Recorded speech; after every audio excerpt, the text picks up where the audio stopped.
Hi, and welcome back to our frontline training on serving and working with Indigenous clients who have been impacted by the collateral consequences of justice involvement. In this next video, we'll explore some foundational history and context, the impacts of colonization, how this manifests through intergenerational trauma, and the ongoing efforts to heal and restore cultural practices. Let's get started.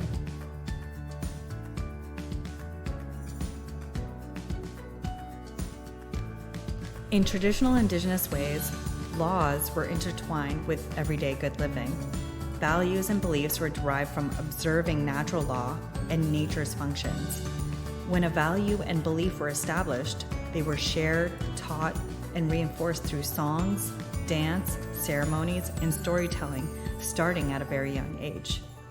These laws, developed within community, included ways of dispute resolution, mediation, and responses to harm, which were distinct from and not independent on the European system.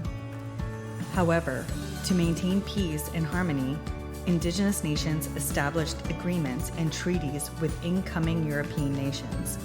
These treaties, which were binding agreements, provided frameworks for coexistence, mutual respect, and sharing between cultures, and were used between Indigenous communities even before colonial rule to ensure peaceful coexistence between communities. These treaties encompass Indigenous teachings and ceremonial protocols, including their beliefs, values, relationships, laws, languages, pipe ceremonies, and sense of responsibility for the past, present, and future.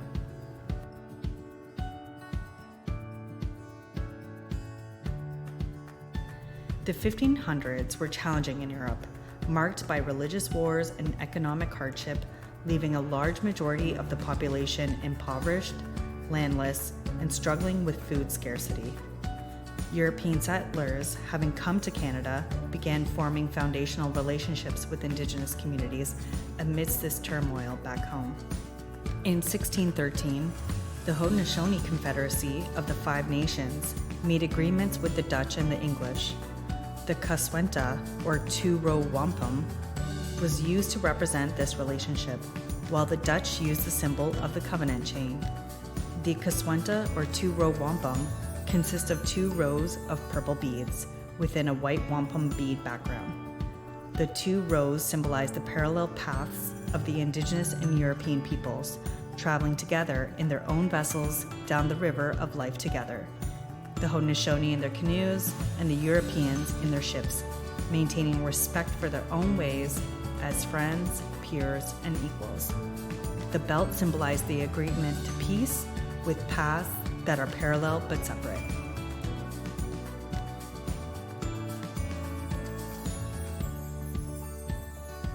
Initially, Western societies depended heavily on Indigenous knowledge and support.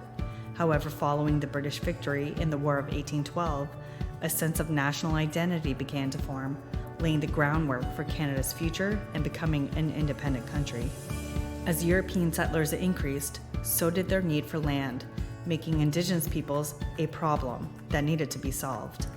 European settlers claimed the land belonged to no one, as it was not subject to a form of sovereignty or ownership recognized under the Western standards.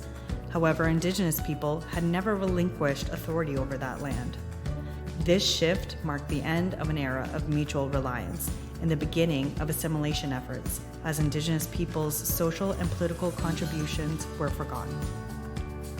Legislation aimed at assimilating Indigenous peoples into British and Canadian society began being implemented in the mid-1800s, enforcing things like European governance structures and the enfranchisement of Indigenous women who married non-Indigenous men. These measures were intended to eradicate traditional lifestyles and assimilate Indigenous peoples into Canadian society. Systems like healthcare, education, child welfare, and justice have been used as instruments of colonization to further assimilation. Additional legislation and policies like the Indian Act, residential schools, and the 60s Scoop were later introduced as what was believed to be the final solutions to the Indian problem. Despite these efforts, Indigenous communities demonstrated remarkable resilience and survived cultural genocide. Elders and knowledge carriers preserved languages, cultures, and traditions, and communities resisted colonial attempts to erase their peoples and identities. It is because of this resistance that Indigenous peoples still exist today, and we must always acknowledge and honor these stories. As we reflect on these histories, it is crucial to understand our responsibility. As Ranjan Datta stated, "I know that as an immigrant, I am responsible for meaningful application of reconciliation, including learning Indigenous perspectives on Canadian history, understanding the history and legacy of residential schools, exploring the connection between treaty and constitutional rights, and recognizing the rich contributions Indigenous people have made to Canada." When working with Indigenous clients, it's important to be mindful of this responsibility in history. Think about how you can apply these teachings, what steps you can take to uphold your responsibility to history and build meaningful relationships.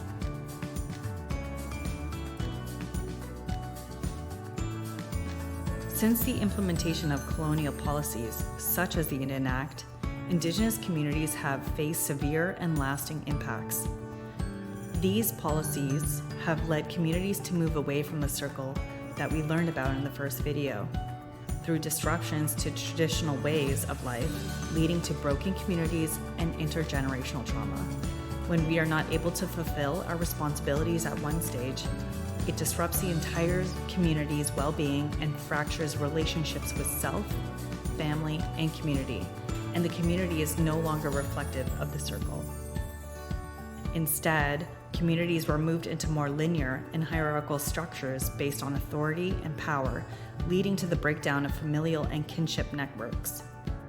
For example, elected Indigenous leaders now represent the community and hold a majority of the decision-making power, but they may not always be making decisions reflective of community needs. Frontline workers from Indigenous organizations doing work in and for Indigenous communities are underfunded and tasked with addressing systemic issues that are beyond their control and capacity. And relationships between children and grandparents are disconnected and pushed to the outskirts of the community, where they experience high rates of mental illness, suicide, suicidal ideation, and disproportionate rates of health disparities and incarceration. This creates apathy towards community concerns, challenges, and governance, and builds a distrust towards elected Indigenous leadership to make meaningful change.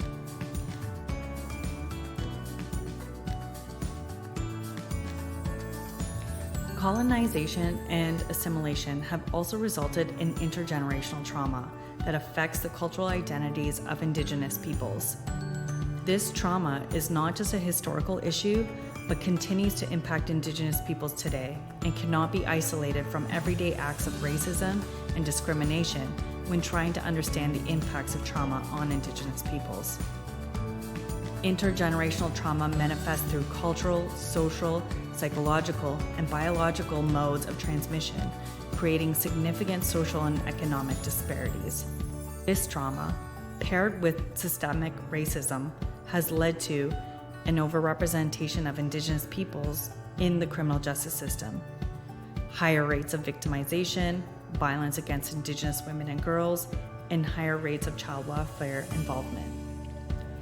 Issues accessing housing or experiencing homelessness, particularly with active or prior involvement in the justice system, as criminal records can be prohibitive in accessing rental housing or employment that can provide for the cost of living.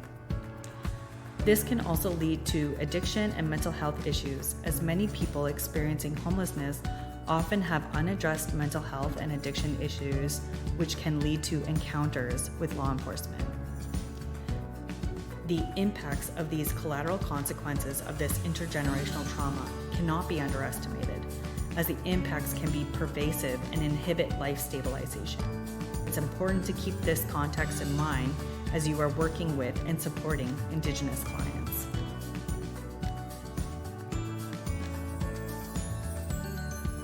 Despite these challenges, communities are working to return to the circle, revitalizing cultural practices and identities.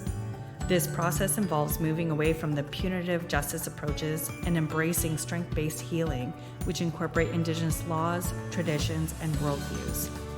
Friendship centers play a crucial role in this healing process by contributing to the revitalization of cultural practices and identities within urban Indigenous communities.